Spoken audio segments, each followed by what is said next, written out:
بسم اللہ الرحمن الرحیم۔ ناظرین، گرفتاری کی خبریں بھی بہت تیزی کے ساتھ آ رہی ہیں، رہائی کی خبریں بھی بہت تیزی کے ساتھ آ رہی ہیں۔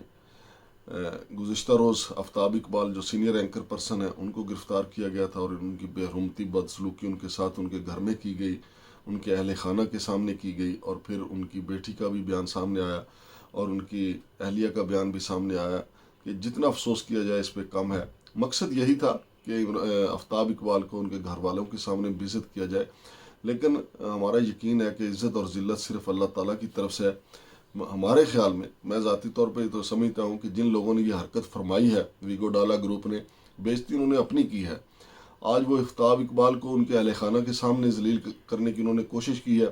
تو وہ دن دور نہیں ہے جب وہ اپنے اہل خانہ کے سامنے ذلیل و خوار ہو رہے ہوں گے۔ اور اسی طرح گزشتہ روز ہی عمران ریاض خان کو بھی گرفتار کر لیا گیا تھا، لیکن ان دونوں کے لیے لاہور ہائی کورٹ سے پروانہ آ گیا ہے اور chief justice Lahore high court نے دونوں کی رہائی کا حکم دے دیا ہے اور دونوں کو عدالت میں پیش کرنے کا حکم دیا ہے، چونکہ امیر حسین بھٹی صاحب بھی جانتے ہیں کہ پنجاب پولیس کی اتنی جھوٹی اور مکار ہے، کیونکہ انہوں نے ابتدائی طور پہ عدالت میں کہا تھا کہ ہم نے ان کو رہا کر دیا، لیکن عدالت نے کہا کہ ان کو فوری طور پہ ہمارے سامنے پیش کیا جائے۔ تو اس کا مطلب یہ ہے کہ ان کی رہائی یقینی ہے۔ اس کے علاوہ ناظرین، آج صبح جو ہے جمعہ کے روز صبح سویرے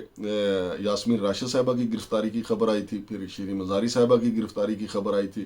یعنی یہ دونوں خواتین جو ہیں وہ عمر کے لحاظ سے بھی برابر ہیں اور بہت پڑھی لکھی ہیں، ایک ڈاکٹر ہیں، ایک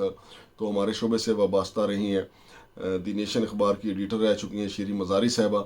تو دونوں کو گرفتار کیا گیا، تو یہ بھی آپ دیکھ لیں کہ فسطائیت جو ہے وہ اپنے عروج پہ ہے، ظلم جو ہے وہ اپنے عروج پہ ہے، اور بہت ظلم ہے کہ اس عمر کی خواتین کو روکنا یا گرفتار کرنا ان کو۔ اور ناظرین، جہاں تک عمران خان کا معاملہ ہے، نیب والا جو کیس تھا جس میں القادر ٹرسٹ والا جو کیس ہے، اس میں ان کی 2 ہفتوں کی ضمانت ہو گئی ہے، اور باقی مقدمے جو 4 مقدمے پنجاب پولیس درج کر کے اسلام آباد پہنچی ہے، اس کیس کی سماعت جو ہے ان 4 کے حوالے سے پٹیشن اسلام آباد ہائی کورٹ میں اس وقت زیر سماعت ہیں، اور آج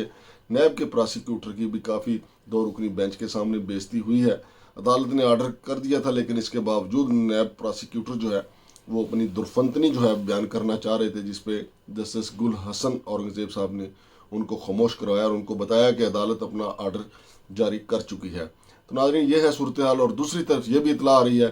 کہ کابینہ نے وزیر اعظم شہباز شریف کو ملک میں ایمرجنسی لگانے کی اجازت دے دی ہے۔ تو یہ ایمرجنسی لگے گی، اس کے کیا نتائج ہوں گے وہ تو اب ایمرجنسی لگنے کے بعد ہی دیکھا جائے گا، لیکن پی ڈی ایم کی حکومت جو ہے